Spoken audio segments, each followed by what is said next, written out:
بسم اللہ الرحمن الرحیم۔ الحمدللہ عز و جل اس وقت مسجد قباء کی زیارت کے لیے یہاں نوافل کی ادائیگی کے لیے حاضری ہے۔ اللہ پاک جل شانہ سے دعا ہے اللہ پاک آپ کو مجھے بار بار اس مقدس مقام کی حاضری اور زیارت عطا فرمائے، بار بار اس مبارک سفر کی سعادت عطا کرے۔ اللہ پاک دنیا اور آخرت کی کامیابی اور برکتیں عطا کرے۔ جتنے عاشقان رسول مدینہ پاک حاضری کے لیے دعاؤں کا کہہ رہے ہیں، حج کی دعاؤں کا کہہ رہے ہیں، اللہ پاک سب کے حق میں دعائیں قبول فرمائے۔ اللہ پاک ہمارے مریضوں کو شفا عطا فرمائے، بے اولادوں کو صاحب اولاد کرے، قرض داروں کے قرضے دور فرمائے، گھریلو ناچاکیاں، جھگڑے، بیماریاں، قرضے، تکلیفیں دور فرمائے۔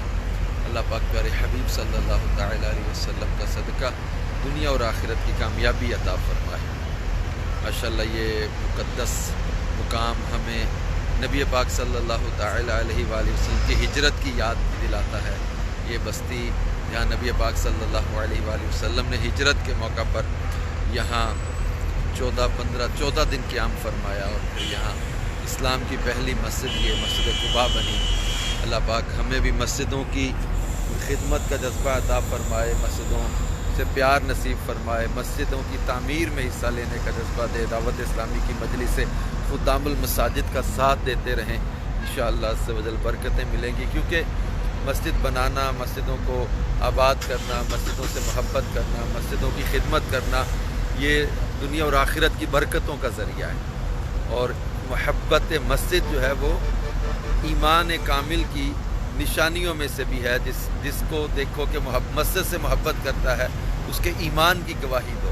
اللہ پاک پیارے حبیب صلی اللہ تعالی علیہ وسلم کا صدقہ اس مسجد قباء کی برکت سے ہمیں یہ جذبہ دے کہ ہم بھی مسجدوں کی خدمت کرنے والے بنیں، مسجدیں بنانے، مسجدوں کی آباد کرنے والے بنیں۔ دعوت اسلامی کے مدنی کام مسجدوں کو آباد کرنے والے کام بھی ہیں۔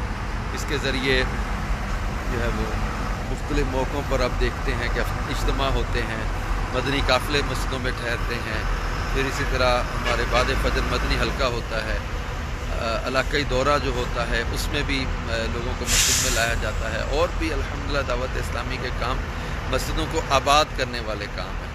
اللہ پاک ہم سب کو دعوت اسلامی کے مدنی کام کرتے رہنے کی توفیق عطا فرمائے اور خوب برکتیں عطا فرمائے۔ جو دعاؤں کے لیے پیغام بھیج رہے ہیں اللہ پاک ان سب کے حق میں مجھ گناہ گار کی دعائیں قبول فرمائے۔ جو بعد میں پیغام میں شامل ہوں اللہ پاک ان کی بھی دعاؤں پر رحمت کی نظر فرمائے، دنیا اور آخرت کی کامیابی عطا فرمائے۔